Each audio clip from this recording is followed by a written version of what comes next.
going to give the advice that I got from Meg Wheatley years ago, and it's a quote from her colleague Myron Kellner Rogers, and he said, "Start anywhere, follow it everywhere."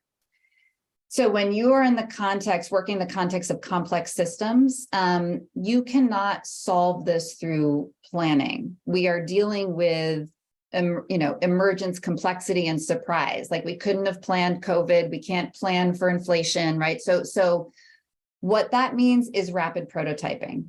It means trying it out. And I speak to a lot of people like, I really want to do impact investing with the kind of like community-based thesis you're talking about, but I can't crack it, or I can't get it right. And I'm like, I can't get it right. We didn't know what we were doing. You just try. So that means instead of designing your $100 million fund, you design your $1 million pilot, or your $200,000 pilot, depending on what you're trying to do.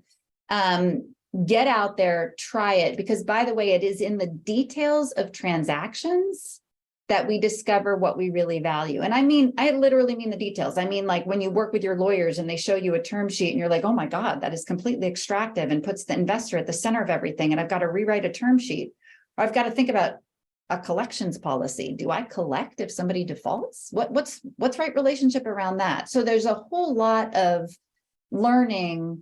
When we say the devil's in the details, I mean, it really is inside of those transactional agreements where, how do we make them balanced and filled with mutuality and reciprocity and trust, as opposed to fear, which is what most transactional documents are built around. So I'm like, get into that and then rewrite the rules when you're inside of it. And then don't expect to get it right.